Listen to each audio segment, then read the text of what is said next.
Hello, my name's Claire and welcome to the Autistic Witch. I wish to make a YouTube video about being autistic and as well about being a practicing pagan and witch. These have sometimes presented some challenges for me, and this has been an entire journey that I've been on, particularly for the last 20 years or so. And I wanted to talk a bit about some of those challenges and things that had cropped up in both being autistic and being a witch. So first of all, I wanted to define my experience of being a witch. And that's been very much, for me, it's not been about having lots of spells and recounting lots of certain words, having very set rituals. I've been very guided in terms of my practice. It's been a very instinctive process. So it's not actually been sort of very set out in a rigid way. It's evolved over time, and as I've connected more deeply to my own inner voice, I've been able to then find my own way forward. Now, one of the things that I've experienced in terms of meeting up with other pagans and being part of covens and groups is that sometimes I've found that quite an uncomfortable experience. It's not really fitted with how I want to practice, and sometimes I've also found it very difficult to fit in and to understand some of the rules and what people want me to do. So that they've been some of the challenges, and I think it's quite a common experience for an autistic person to find that they're uncomfortable in that kind of social experience where there are, where you've got to understand other people, and I've just found it easier to go it alone and to find my own way forward. One of the things that I found I experienced some conflict with over others was the use of smudging. Now, I love using smudging as a practice, but what I experienced was it was specifically the use of palo, santo and white sage. My inner voice kept saying, this plant material is not my culture. This does not connect with me energetically or spiritually. And though it's been an important part of many people's rituals, and certainly as is commonly used before and during and even after ritual, what I found was I felt conflicted with the use of this material. I had spent some time looking within, looking at what I was being guided towards and what I wanted to use for my own practice. And what I was guided towards was that I needed to have this energetic connection with this plant material. So it became more and more important for me to have both grown this plant material and these herbs, but also to have that connection to my home country, a sense of place, and to have that really grounded and rooted in terms of my culture, how I felt about it, and as well the ethics involved around it too. So for example, white sage, I've become aware, is becoming endangered, and that, you know, I feel really sad that people are using this and it's been transported thousands of miles from its place of origin and being used in ritual. Now, that's not a criticism if you use that, because I too have used that in the past.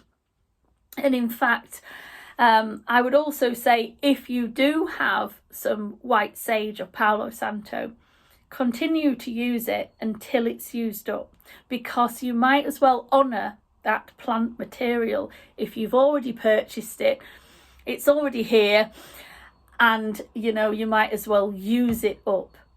What I have done is I've reached a place where all of that's now used up, and I've tried to make some of my own smudge sticks, and that's what I want to focus on today. So yes, I've got a number of different smudge sticks here that I have grown. I've watered them, I've nurtured them, and these are energetically connected to me, to my culture, and to my place where I live. And I feel that's so important, and it adds an extra element of power to these herbs. So the first smudge stick I want to explore is common sage. This is easily grown in the UK. You can see I've dried it and bundled it, and it's bound together with natural jute. So what I'm going to do is light it so you can see how this burns.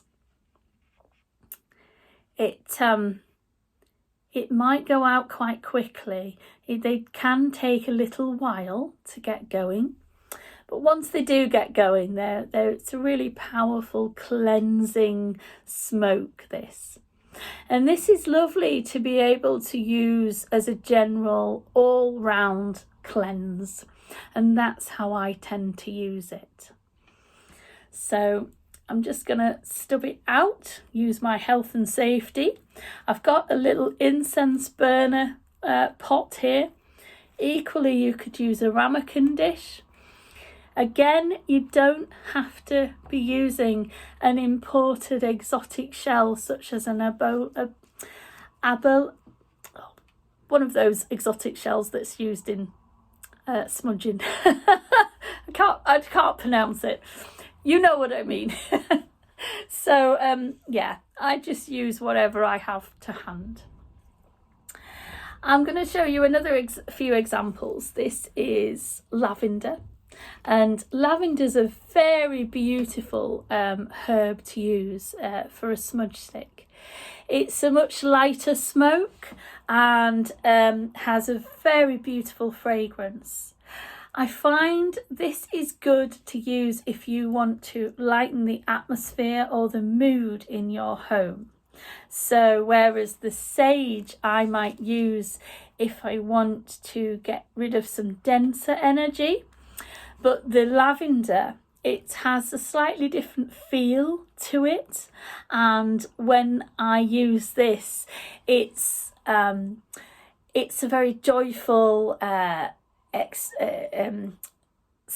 scent, and it also I think it lightens the mood.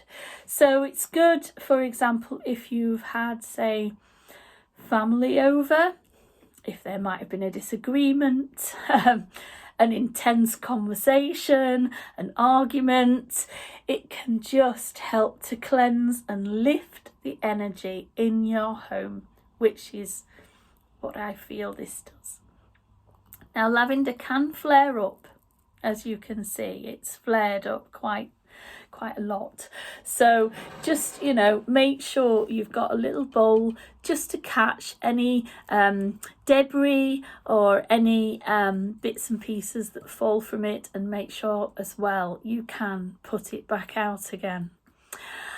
Now, I never use water to put out my smudge sticks.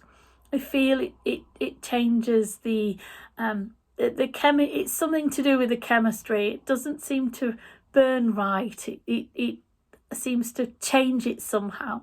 So I feel it's better to just stub it out if and using a heat-proof bowl to do that. As I say, a ramekin dish works just as well.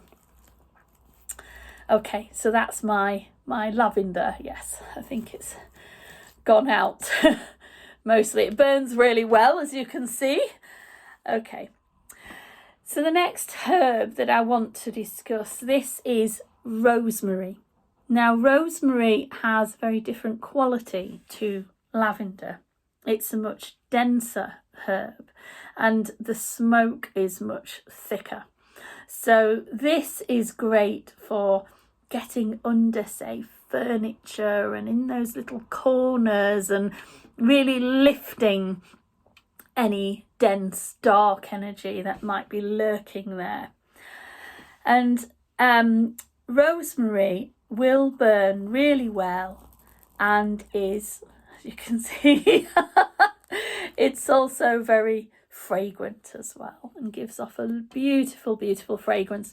But as you can see, the smoke is much denser and thicker than some of the other smudge stick materials. So this, as I say, is great for a deeper cleanse. So I'm just going to stub this out. That's my rosemary. And I have two other examples. I have this, which is a mixed bundle. And this is a mixture of thyme and sage together. It gives a beautiful scent. Thyme is I find is a very joyful cleansing herb. It's got a beautiful fragrance. It's very uplifting. And I really enjoy the smell of this. Again, as you burn it, you may find that it flares up, and sometimes they flare up because they have these volatile oils in them.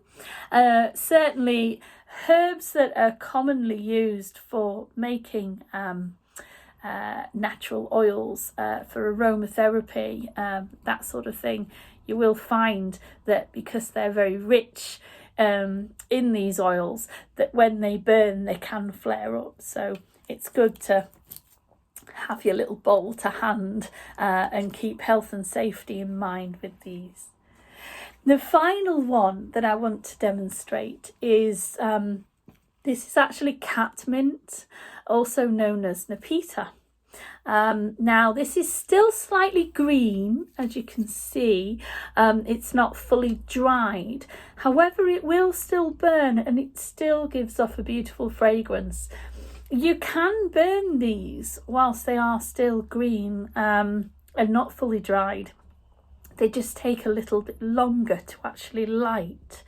Now this has been lit a few times already, so it can get going and be quite easy to light.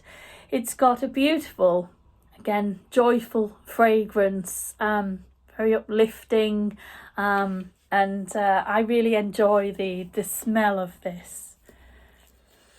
So there you go. There are my examples of various homemade smudge sticks. And I think it's really worth experimenting with what you have got and what, exists locally to you. I've experimented and burnt various different herbs.